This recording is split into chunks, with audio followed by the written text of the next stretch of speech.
What's up, Winnacunnet? Hope everyone had a good break. I sure did. Black Friday was a success. Black Friday shopping can be a little insane, but speaking of success, did you hear about the Beach Boys? Yes, state champs. Alexis Sita, Luke Bednarik, and Catherine Desmond have a story on the game. Let's go! You got nothing to lose. Lay your hearts on the line, play your heart out. Play your heart out for all your brothers. Everyone on this team, alright? There's nothing we can't accomplish, baby. We go together.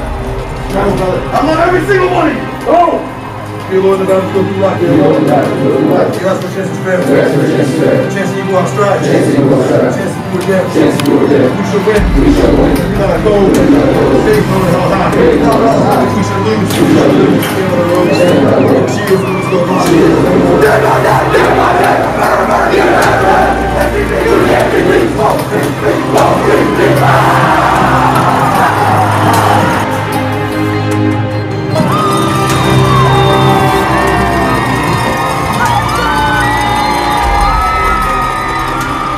Warriors football, led by coaches Ron Offont, Ryan Francourt, Steve McGree, and more, worked all year long to make it to the Division I state championship game. The team was in pre-training from last November until the start of the season in order to be prepared for what became an undefeated regular season. In the quarterfinals, the Warriors beat Bedford 34-33 in overtime, then took down Goffstown with ease in the semifinals.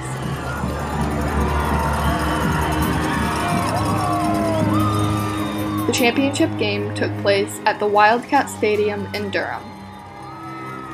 The Warriors seemed to dominate the game.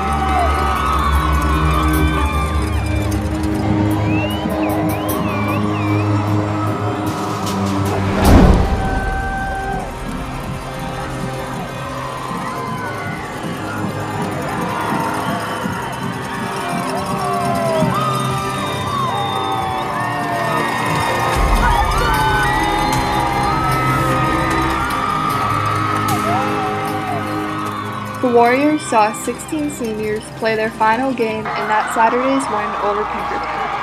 Congratulations to the Warriors football team for earning the Division I state championship title.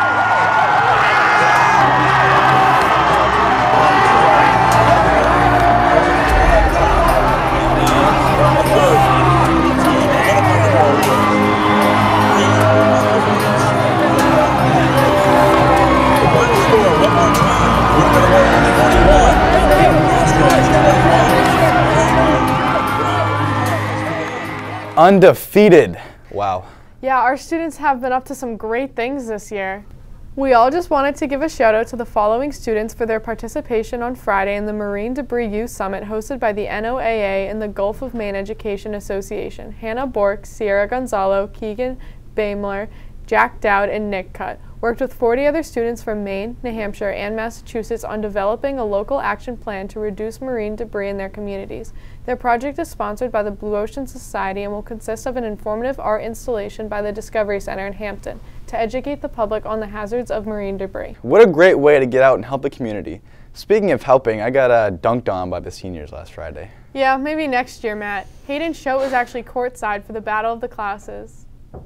Every year at the end of the first trimester, as part of a class fundraiser, Winnacunnet hosts its own Battle of the Classes basketball tournament. This year, it was a freshman fundraiser for the class of 2021. Let's check out some highlights, some interviews, and see who won the whole tournament. On November 18th, students from all 4 grades played in the Battle of the Classes basketball tournament. The first game was between the seniors and the freshmen. Let's get some pregame interviews from the coaches. Dimitri Minicello coming off the bench. Lobes. Look at those lobes. Can we get a zoom into those, please? Where is he? Yep. Top.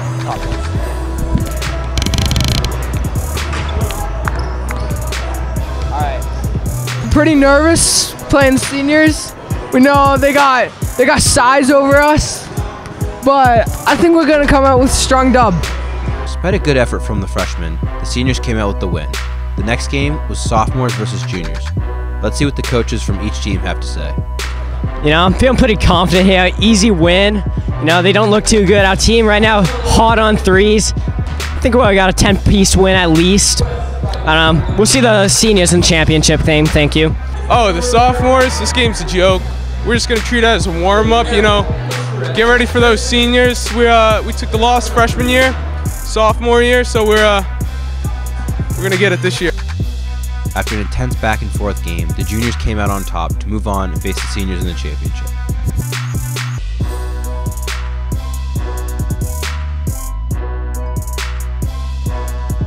The consolation game between the sophomores and the freshmen was won by the freshmen. Let me be real with you right now. See this headband? This means focus out there on the field, all right? I told you we were going to come to championship, and I told you we were going to win. We won't disappoint, all right? The game for first place between the seniors and juniors started off close, but ended in a senior victory.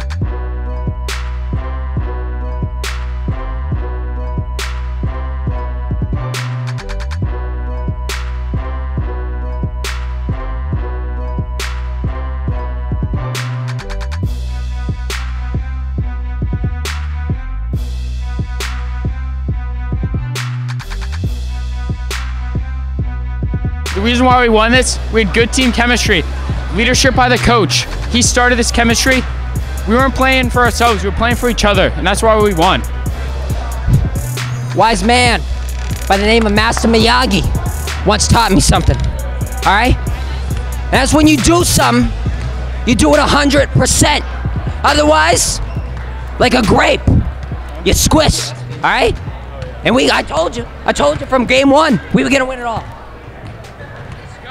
And we won. I spoke to Mr. Connolly, one of the class of 2021 advisors, on how the event went. It's our 5th year doing Battle of the Classes.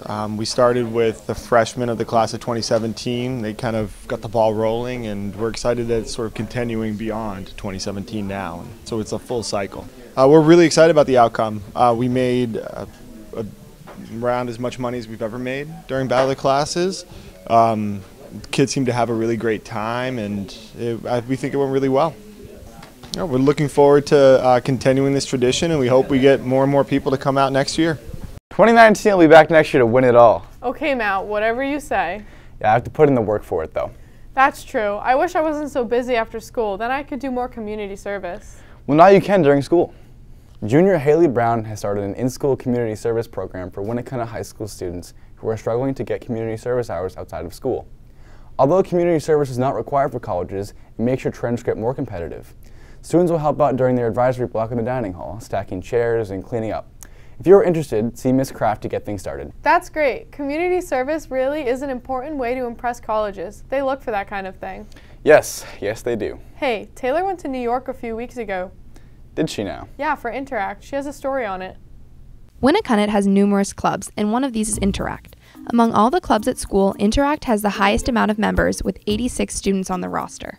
Interact is a group of individuals that share the common goal of community service, and they hope to create a connection with their community through that service. So we reach out into the community and help out, and it's a great way for kids to get their hours for applying to college. Some of the events we do are the Sweetheart Brunch. That's our big one, where the seniors of our community get together around Valentine's Day. We decorate the calf. We help out at road races. We do gift wrapping for people in the community, and we rake leaves. 50 students from the Seacoast area met in New York City in early November. 4 of Winnacunnet's own Interact students attended this conference to get a better understanding of how this club connects to the larger community and world. On Friday morning, we left Northampton at 5:45, and we got to our meeting spot in Maine at 7 and left for New York City. The first thing we did once we got to New York was we had a tour of the United Nations. We typically would have participated in a UN Interact Day, but this year it was in Geneva, so we couldn't go. They still wanted to continue this trip for Interact students that had heard about this opportunity beforehand and still do some of the aspects, like going to the United Nations. We saw all 3 chambers and learned a lot. We got to see all the different rooms where all of the important people from all the different countries that make up the United Nations meet and all the gifts that different countries had given.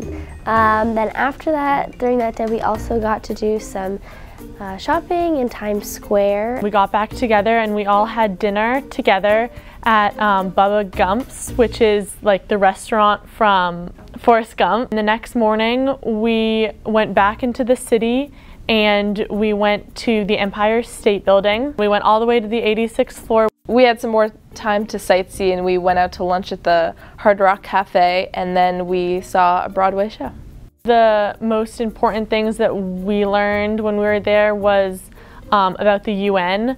I didn't realize that the International Rotary Club has a seat in the UN, not a voting seat, but like an observation seat. I learned that we have really cool Interact Club at our school when we talked to other kids.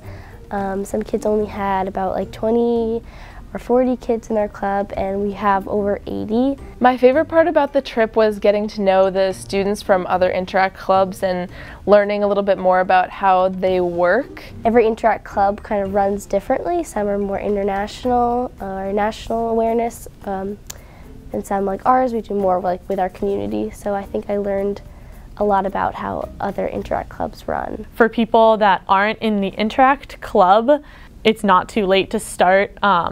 Realizing that Interact is a national club and Rotary is a national club is kind of a cool thing to think of, that you're more involved than just in a school club. If you want to join, please do. We're always looking for more members. You can come to any of our meetings, and we meet every other Tuesday. All of Interact's meetings should be posted on the announcements. This trip was funded by the local Hampton Rotary Club and Winnacunnet High School. For WHTV, this is Taylor Yealy. What a cool trip. Well, that's going to wrap up this week's episode. I hope everyone is having a good start to the trimester. Have a great weekend. We'll see you next week.